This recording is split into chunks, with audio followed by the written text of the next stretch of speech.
The YouTube finance space before 2019 was a much simpler place. No imangaji copycats and no clickbait fake side hustles. In fact, it was flat out boring.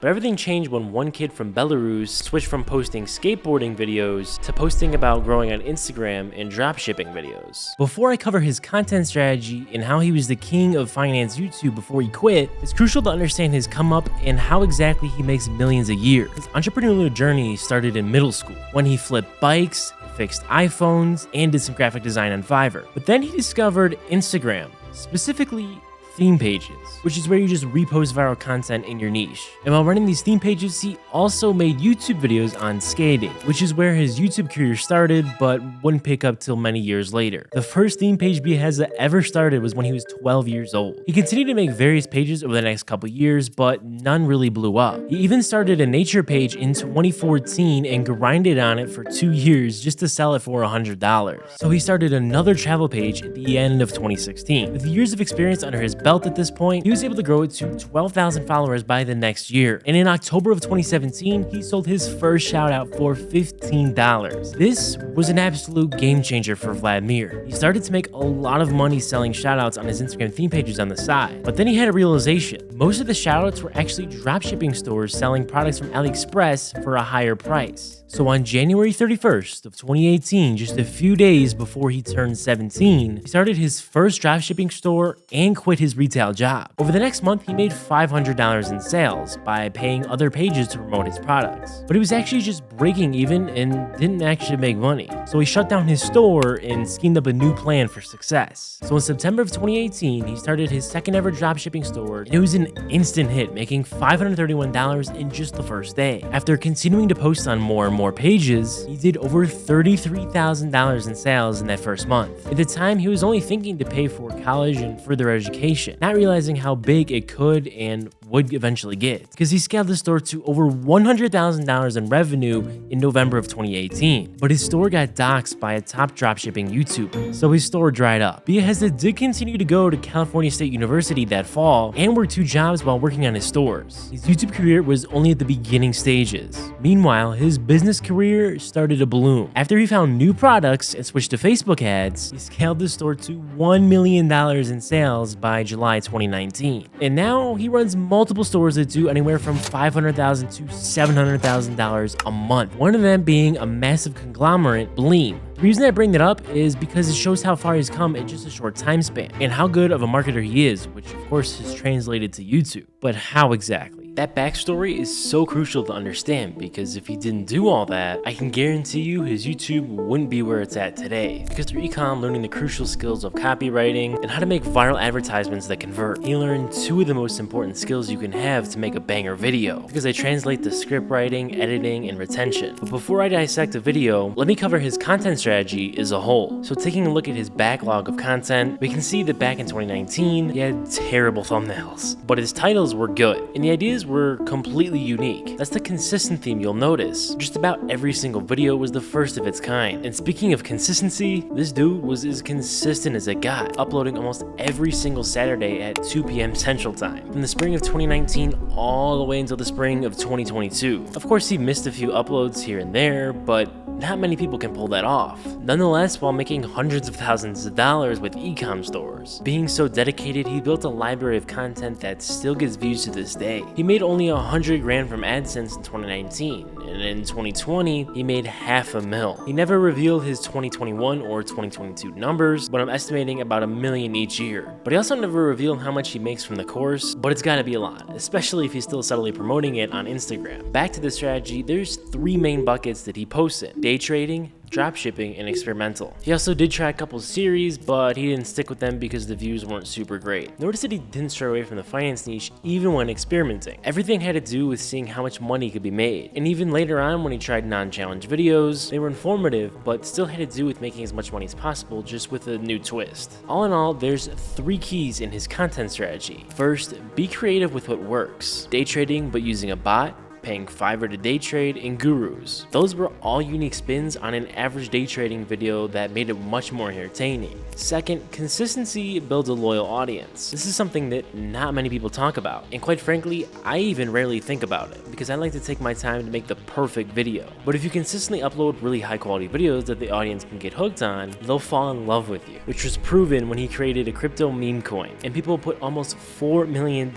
into it in just under a week. And finally, staying relevant to the audience even though he was so much different from them. Think about it, a teenage millionaire is inspirational, but so far out of reach for most people. But Biaheza kept his videos down to earth and tried different side hustles or businesses for the first time just like anyone else would. Although he did use a lot of money at times, like 100 grand, it still felt relatable because he kept it realistic and showed his wins and losses. One last note, his packaging actually conditioned the viewer to click. Maybe not in the same sense as someone who reuses the same face or style in every thumbnail, but in the subtle sense that Vlad had his mouth open with a smile about 75% of the time. His title structures do vary a lot, but the I tried format works very well for him. So his strategy was simple, but it worked like a charm as he continued to grow as a creator. His videos were also simple at first glance, but when we uncover the details, it shows the genius behind them. Let's take a look at one of his most popular videos, I paid $5 to day trade for me. The thumbnail isn't great by today's standards, but it does actually have 3 elements, and still conveys enough information to the viewer to understand the concept. He starts the video by explaining what day trading is, and confirms the click by saying that he's going to pay $5 to day trade for him because day trading is difficult. He also mixes in his own humor and memes to emphasize his points and keep the viewer engaged. Throughout the video, Biaheza changes angles or locations 6 times, which re-engages the viewer in a subtle manner. Do this too much and your videos will be annoying, but he does it just enough to keep it interesting. Biaheza also mixes in voiceovers in parts of the video to speed it up and inform the viewer what's happening in a condensed way. This makes it less repetitive because, well, he is trading over and over again. Memes and humor are continued to be sprinkled throughout the video to keep the viewer engaged. After he finishes the trades, he actually does take a little too long to end the video off because he gives too many of his thoughts and takeaways, but I can't hate on it. Those that do watch that part will gain even more value though. This video was posted in April of 2020, so let's fast forward 2 years later to May of 2022 and take a look at his $0 to $1,000 a day dropshipping challenge that has 1.1 million views. Once again, the packaging isn't perfect, but the thumbnail does show the sales pretty big and adds intrigue with the blurred product. Those are the 3 main elements, but what subtly, subconsciously conveyed to the viewer is the Shopify and TikTok logos. This lets the viewer recognize that it's dropshipping with TikTok. If they don't know what that is yet, that isn't the main focus, so it's not a big deal. Right away, once the video starts, you can tell they are so much better as the hook just draws you in. I'm gonna start from complete scratch and try to get an online business to $1,000 per day in a single week from this exact bedroom. And builds on the stake off shaving his head bald if he doesn't complete the challenge, adding in some more tension to the already tough making $1,000 in a day part. And we'll make a bet. If I don't get there by the end of 7 days, I'll buzz my head bald. What's crazy is that in this video, he used virtually the same music that he did in the previous one I just talked about, and actually just about all of his videos. This is part of the consistency that I mentioned earlier that plays into the loyalness of his audience. They know exactly what they're gonna get when they click on a Biaheza video, regardless of the business model, concept, or even idea of the video. They're getting an entertaining, funny video that shows the journey to make money, but also educational. Dropshipping is where you find a product, usually on AliExpress, for let's say $5. Build a website selling it for $20. Some people will tell you that it's dead, oversaturated. Selling products online is not a dying business.